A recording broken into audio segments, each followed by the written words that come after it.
Get ready for invigorating talk, commentary, and debate on the issues affecting your life. Grab your favorite drink. It's Nightcaps with Nate. Now, here's Nate. Well. Happy Monday, folks. This is Nate.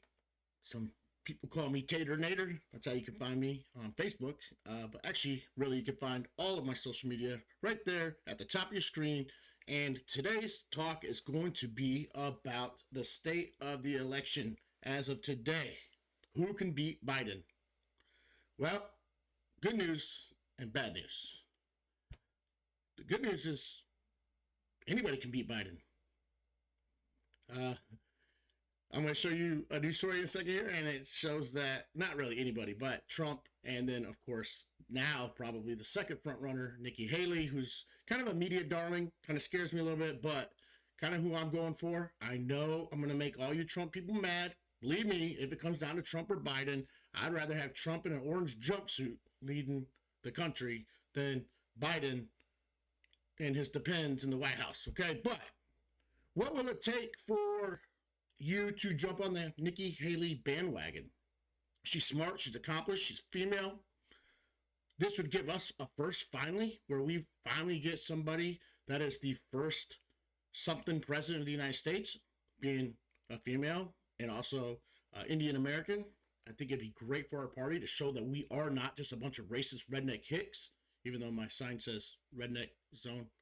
However, Trump, I believe, is still a flawed candidate and partially a flawed person.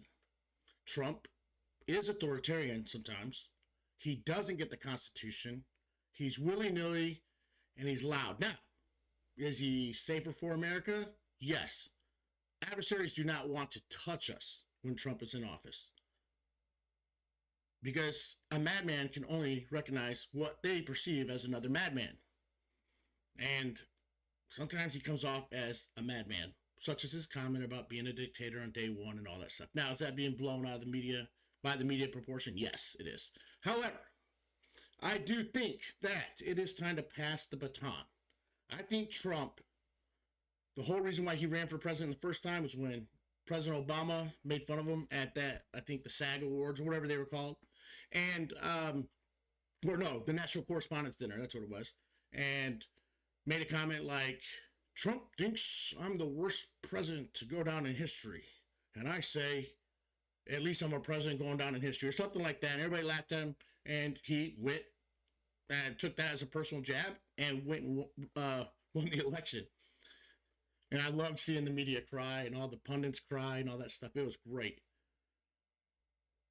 He was pretty effective president on policy, but he was not a good communicator. Yes, when he's at his rallies, he is funny. He's great. But anytime he got up in front of the national media, he was horrible. And let's face it, if anybody else got caught with all those classified documents all over, and yes, Biden did too, and it happens, but if the shoe was on the other foot, we would be screaming and hollering, rightfully so, just like Hillary Clinton in the email server, and she got a free pass on it. Got it. But I want us to really think here. Who is in the best position to guarantee to beat President Biden? Well, this is coming straight off my computer screen here. This is from Mediaite. Mediaite, if you want impartial news, it's actually owned by a fellow named Dan Abrams. You've probably heard of him. He does a lot of commentary for other news stations because he's a pretty good legal mind. And he was also the one that did that cop show Live PD. But he started this site, I believe, and it's a very centrist site. It's really a fair site. If you're looking for fair news, at least as far as what they choose to report, I think this site is one of the best, Mediaite.com. But shock poll, Nikki Haley absolutely wrecks Biden by a whopping 17 points, not even close. Trump beats Biden by 4. Now, this really surprises me that Trump has been up for a while and on Biden, which is really, really surprising. It just tells you how bad Biden is.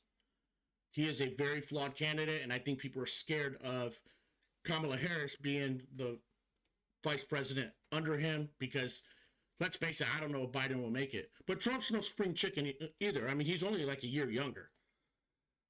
So the reason why I bring this up is because another poll shows that Trump is leading the pack still. 51% of Republicans in Iowa are going to caucus for Trump. So, I mean, he's over that 50% threshold. Is there a chance for another candidate? I don't know. I really do think it's going to, at this point, come down to Trump versus Biden. Trump will probably eke out a win. I don't know how he'll do on the stump. He is going to be awfully distracted with all the trials going on. But people simply do not like Biden. And it really started with the Biden withdrawal from Afghanistan and how bad it's been since. And then the Biden inflation. Economy's not really doing that bad. It's just scary. People see the writing on the wall as far as inflation, and probably going to be maybe a recession. Hopefully not next year, because it hurts me too. I don't want that to happen. So going back to the story here, odds may be stacked against Nikki Haley, but a stunning new poll suggests that the general election would be a cakewalk for her. 51-34 against Joe Biden. 51-34 against Joe Biden. That's not shabby. I mean, that's over the 50% mark. And yeah, it's a national poll and it's early, and we still have to look at each of the state-by-state polls. Okay? So it's really striking. They continue on. Should the matchup materialize and the margin hold, it would represent the largest winning general margin since 1984, when Ronald Reagan beat Walter Mondale by 18 points. That was a landslide. Well, Ronald Reagan won, I believe, 49 out of 50 states. But in order to get there, she's got to beat Trump. Now, I don't want anybody to say, oh, Nate's all on board for Nikki Haley. I've been on board for every candidate so far. When they first come out, before you start seeing their weaknesses, I liked Ron DeSantis. I thought he was Trump without the mouth. Trump policies without the mouth. I think Ron DeSantis has hurt himself by focusing on issues that really America doesn't care about, such as the abortion issue. I believe that Vivek Ramaswamy was good until he starts spouting off at the mouth. He comes off as a little spoiled frat boy, which is probably not good for a party made up of probably older people. And I think Nikki Haley is solid.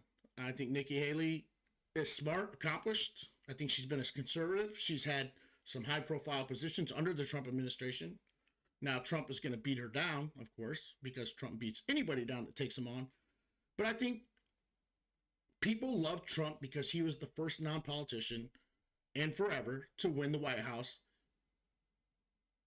But his problem was that he did not ever transition back to a presidential mode. And I think that's going to continue to be his problem.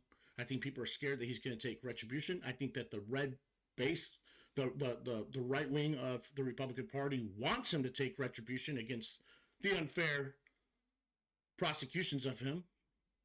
I think that no state should be able to prosecute a former president. It should be reserved for the federal government to do it. Otherwise, we've just set a bad precedent, because now, let's say Biden loses in ultra-conservative Utah or Wyoming and decides, oh yeah, hey, he did this and that, and then it set a bad precedent, because now each state can go after a president and cause hell for them. And who's going to want to run? Unless Congress intervenes and says, hey, we withhold all prosecutorial decisions over a sitting president or a former president. Nobody can indict the sitting president, they think. So, in the comments, I want to know, are you for Trump? If so, yes. Or if so, why? And if not, why? That'd be great. And if you're for Trump or not for Trump, could you see yourself voting for Nikki Haley? I would love to see the commentary. Post it. Make sure you like and you subscribe. And that is the conclusion of our show for today. This has been Nightcaps with Nate. Please join Nate for a nightcap every weeknight at 9 Eastern here on Facebook Live.